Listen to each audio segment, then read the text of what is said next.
Bom dia, alunos, tudo bem? Aqui é o professor Vanderlei. Vamos para a aula dessa semana, de 26 a 30 de abril. Então, esse arquivo já está disponível no ITL, no grupo, já com a correção. Fazer o cabeçalho. Tem a leitura da semana, né, que é Chapeuzinhos Coloridos. E também você pode ver no YouTube. Aqui está a história e essa é a capa do livro, ó. Chapeuzinhos Coloridos, tá?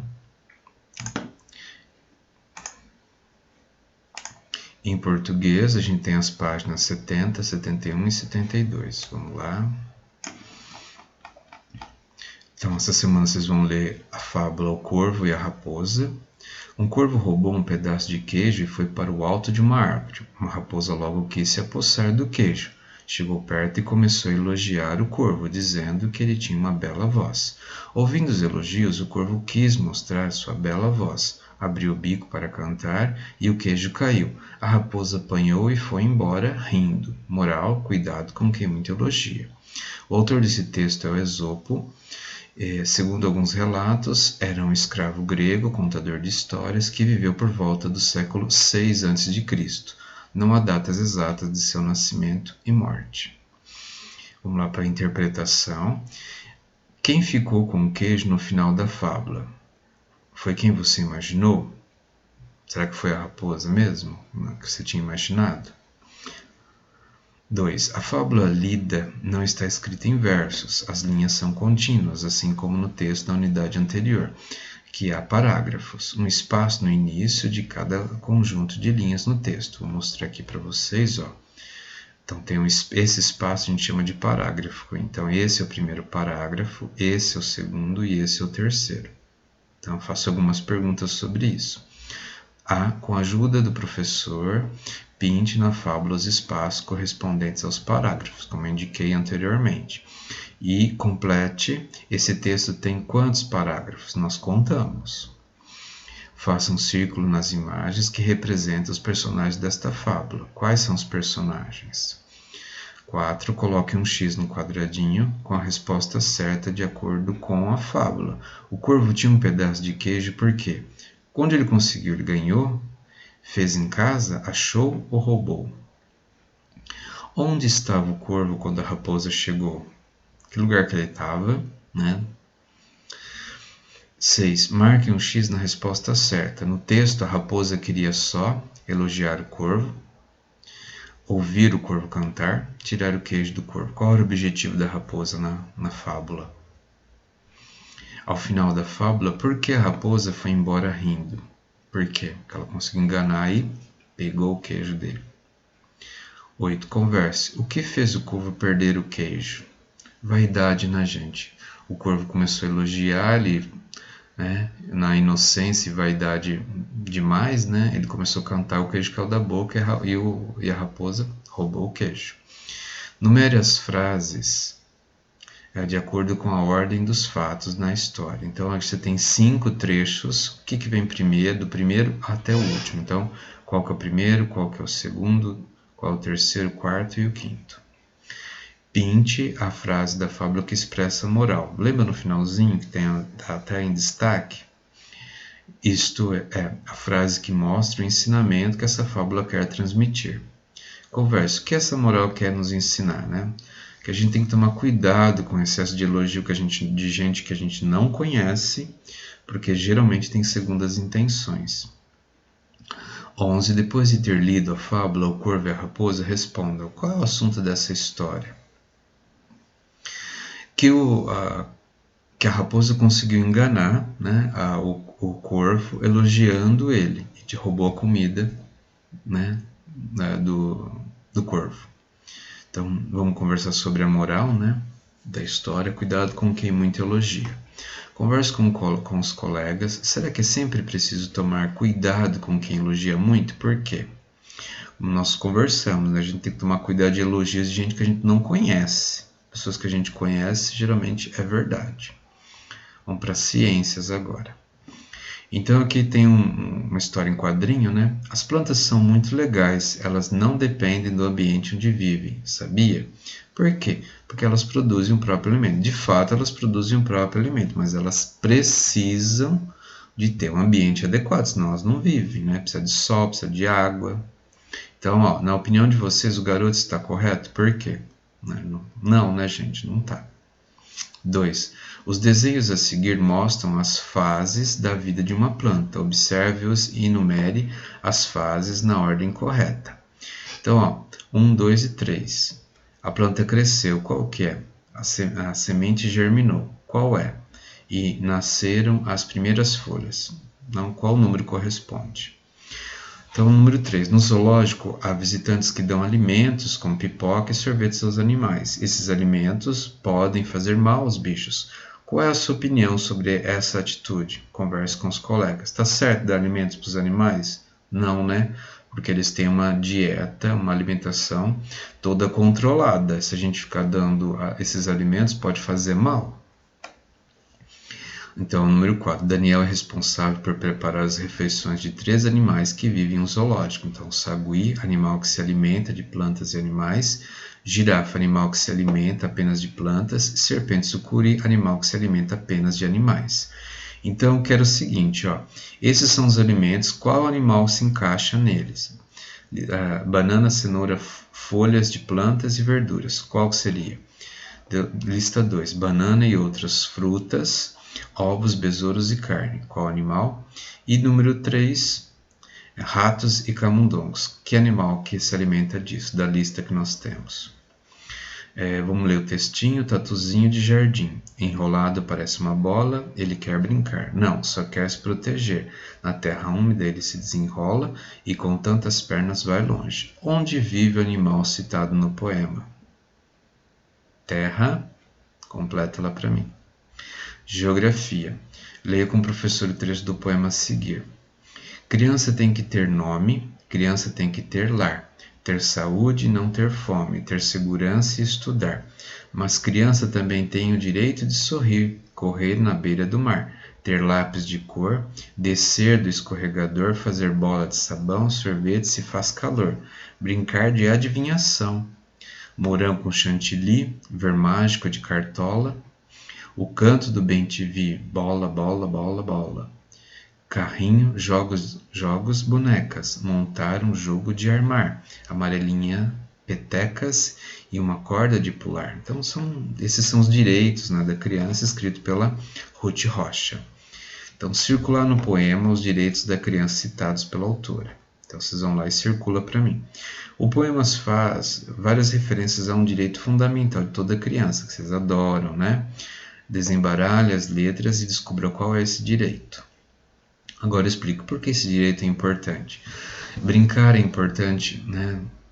Que desenvolve o emocional, a capacidade de se relacionar com outras pessoas, né? Entre outras, corpo e mente também, né? Porque está tudo relacionado, porque brincar se movimenta. Número 2, a ilustração a seguir mostra uma brincadeira de Gana, né? É um país na África. Observe a imagem e leia com o professor o nome desta brincadeira. Antoakiri. Aqui é a brincadeira. Essa brincadeira se parece com a nossa pega-pega, corre-corre, corre-cutia, ou dança das cadeiras. Para quem não lembra corre-cutia, tem um link aqui, ó, e também está lá no texto, que eu mostro como que é. Tá aqui para vocês verem, tá? Caso não se lembrem. Observe a imagem abaixo, ela mostra um garoto furando a fila em um ponto de ônibus. O que você acha do comportamento do garoto? Converse com os colegas e o professor. Gente, é correto furar a fila? É errado, né? Porque existe uma pessoa que chegou primeiro, são pessoas, inclusive pessoas mais velhas, ele tem que esperar a vez dele. Se você estivesse na fila, o que diria ele? Que ele está errado e que ele deve ir para o final da fila, né? Sem brigar, mas corrigindo a pessoa. História, o que vamos fazer hoje? Aqui a gente vai falar sobre rotinas, tá bom? Na segunda-feira, João chegou no horário correto. Em seu primeiro dia de aula na escola, ele vai estudar no período da tarde, na classe do segundo ano da professora Helena. Para organizar as tarefas, a professora Helena registrou na lousa a divisão das atividades daquele dia e disse que todos deveriam anotar na agenda a rotina escolar. Ela explicou que a rotina escolar é uma sequência de atividades que os alunos desenvolvem na escola e é muito importante na vida da criança. A rotina escolar ajuda a dividir o tempo e a organizar o que o aluno terá de realizar ao longo de cada dia. João então anotou em sua agenda as tarefas daquele dia. Então, aqui está a organização, né? 13 horas chegada e organização do material escolar. 14 horas, aula de português. 15 horas, lanche e brinquedo. 16 horas, aula de história. 17 horas, aula de arte. 18 horas, vão embora, saída. Aí aqui eu faço perguntas sobre essa rotina. De acordo com a rotina escolar de João, qual é o seu horário de chegada? Né? Baseada no texto, tá? Em que atividade está marcada para as 15 horas? Está lá também no quadrinho.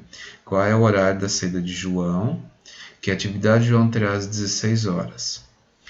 5. Qual é a sua rotina escolar? Bom, a gente não teve uma rotina muito clara, mas de manhã, né, como que todo mundo está em casa devido à pandemia, eu quero que vocês colocam mais ou menos o horário que vocês fazem as tarefas da semana, tá bom? É mais ou menos, não precisa ser exato não. Matemática, vocês vão usar muito o calendário que o professor colocou aqui, ó. O calendário de 2021, tá bom? Então, vamos voltar lá. Então, Marisa é enfermeira e fez um plantão de 10 horas no hospital que trabalha. Ela começou o plantão às 22 horas do dia 30 de junho de 2019. Então, se ela chegou às 22 horas, né, que seria 10 horas, vamos contar 10 horas para trás. 1, 2, 3, 4, 5, 6, 7, 8, 9, 10. Então foi 8 horas, tá bom? Coloquem aqui. E Marisa terminou o plantão às 8 horas. 8 horas do dia 1, que é do dia depois, né? Depois do dia 30 vem dia 1º de 2019. Então, 1/7 de 2019, tá bom? E em sua casa, consulte o calendário deste ano, o professor já colocou lá, né? Procure e registre os dias citados. 16 de junho, 16 que cai em uma quarta-feira. Se a gente buscar no calendário, vai cair em 16 de junho de 2021. E um sábado que seja o último dia do mês. Dia 31 é o último dia do mês, cai num sábado, 31 de julho de 2021. Aí aqui é o seguinte, ó. Paula, Laura e Giovana fazem aniversário no mesmo mês. Paula faz aniversário 12/9, Laura uma semana antes de Paula e Giovana 10 dias depois de Laura. Indica a data do aniversário de cada um. Então tá aqui, ó. A Paula faz 12/9, se eu contar 7 dias para trás, dá 5/9. E se eu contar 10 dias depois, né, 15/9, tá? Para Giovana. Na data de seu aniversário, o número do dia é maior, menor ou igual ao número do mês. É assim, ó, por exemplo, eu nasci dia 1/6. Aí eu tenho que falar que 1 é menor que 6, tá bom? É isso que o professor está pedindo. Vamos lá, pesquisa. Consulte o calendário deste ano e responda. Seu aniversário cai em qual dia do mês neste ano, né? Qual dia da semana, desculpa. Vocês vão lá no calendário meu, por exemplo, cai dia 1º. Dia 1º de junho, cai numa terça-feira. Então é isso que vocês vão fazer aqui.